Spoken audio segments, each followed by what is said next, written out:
my name is Josiah Zietlow. Today I will be talking all about passwords for my computer science class at Metropolitan State University.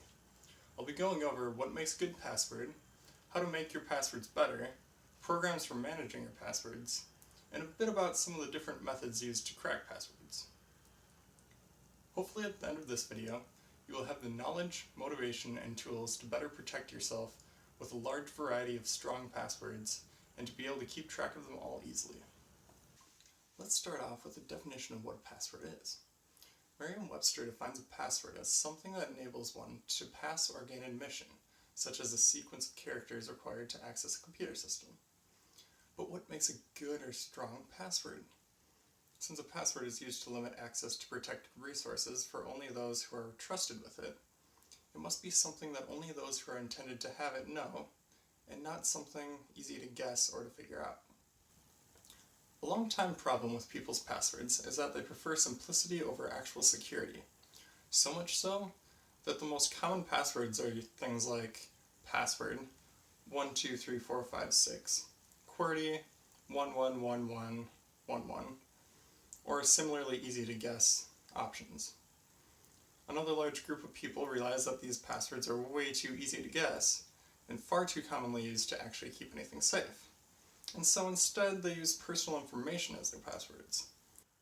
This could be anything from the name of a family member to a date like their birthday, or the birthday of their dog, or the name of some role model that they have. While these passwords aren't easy for the average person to guess, they can still oftentimes be figured out easily enough from social media or even social engineering. This brings us to the large topic of social engineering. One definition is the use of deception to manipulate individuals into divulging confidential or personal information that may be used for fraudulent purposes.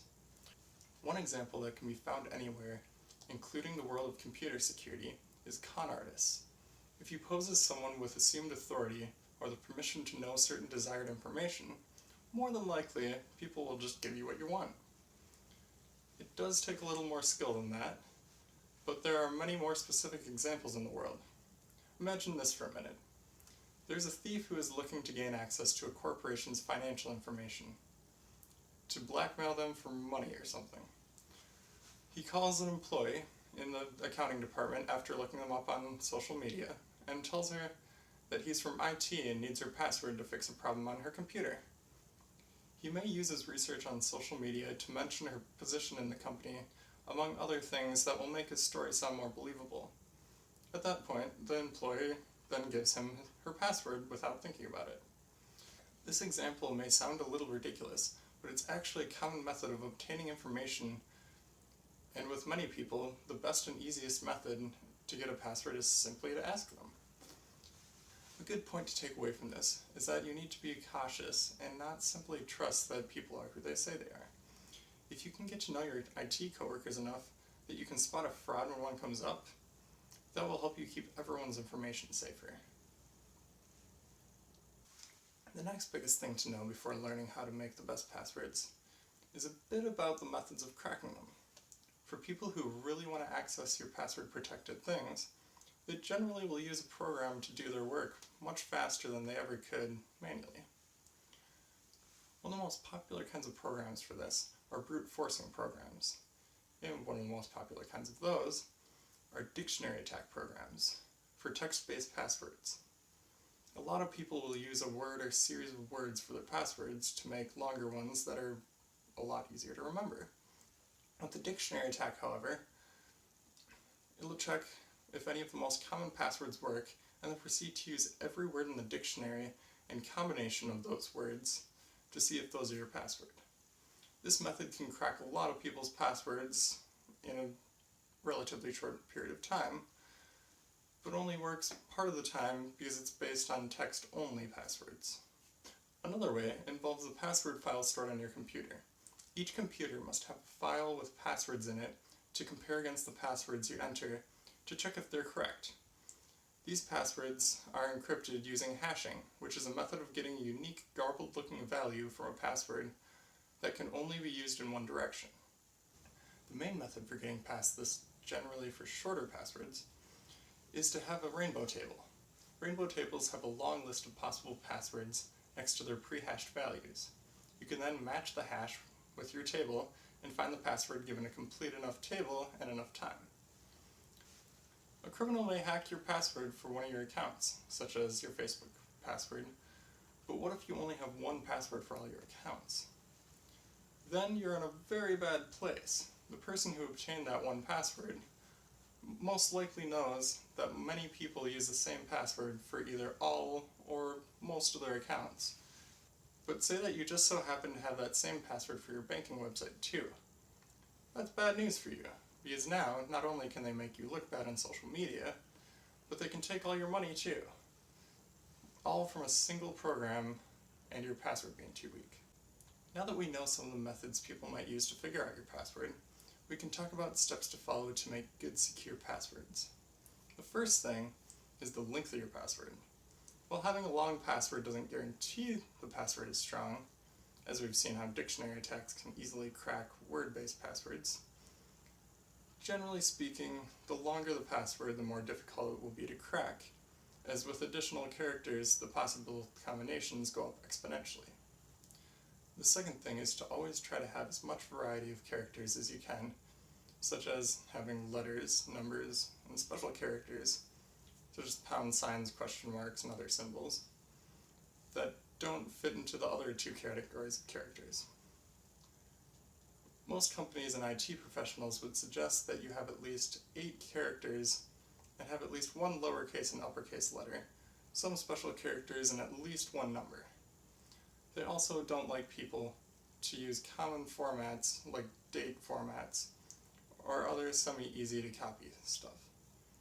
Pretty much, the more crazy and obscure the password, the more secure it should be.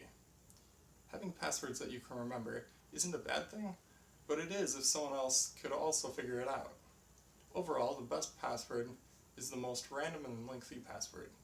One objection to making passwords like this is that a random and lengthy password can be too difficult to remember. When you start to also make different passwords for most of your accounts, it becomes difficult to remember all of them, even if they aren't complicated passwords.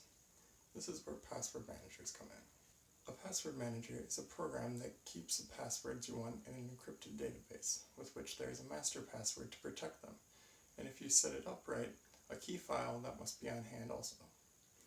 This master password needs to be longer than most passwords you might normally make, and fairly complicated.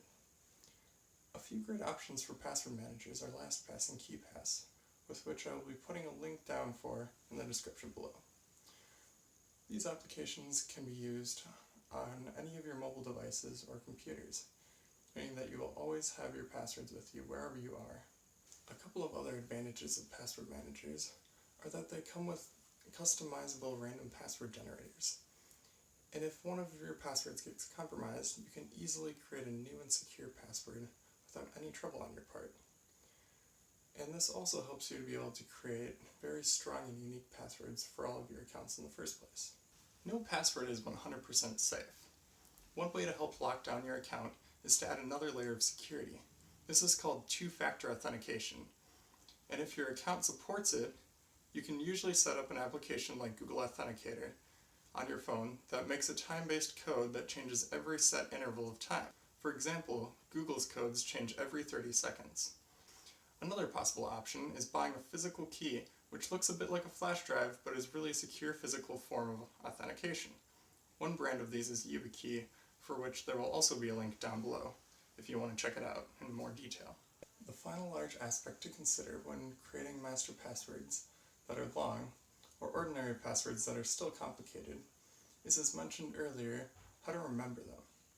Forgetting a password can sometimes be almost as bad as if your account were compromised. So what are some good methods of memorizing your passwords? One way is to associate parts of it with things. Say for instance you have a password like lowercase t, lowercase f, 20, uppercase f, lowercase j, uppercase s, uppercase d. It's a complicated password, and it is at least 6 characters long. It is both letters and numbers, but no symbols.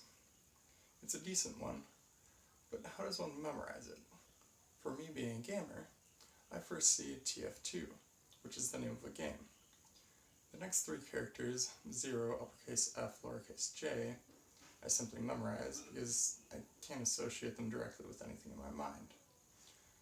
Then the last two letters are in uppercase S and D, respectively, like an SD card for a camera. So that's how I would remember that password. Another method mixed with this method is representing the password many times after making it. You can log into or out of your account repeatedly with your new password in mind, and you should start to naturally memorize the keystrokes with muscle memory. These are the methods I use, and you can use these or any other methods you know that work for you. With this overview of all the main concepts in play on the topic of password security, I would suggest using a password manager to manage and make long, complicated, unique passwords for all of your accounts. Nobody enjoys getting hacked, especially when they know about the popular methods used to crack passwords, and it was easily preventable. Keep your stuff safe and under your control, and take password security seriously. Being safe doesn't have to be expensive or difficult. The password managers I told you about are free, although of course you can find paid options. If you follow all of my advice, you'll rest easier knowing that you did all you could to prevent people from ruining different areas of your life. Thank you for taking the time to watch this video on password security, and I hope you have got something new out of it. This is Josiah Zelo. Stay safe and have a great day.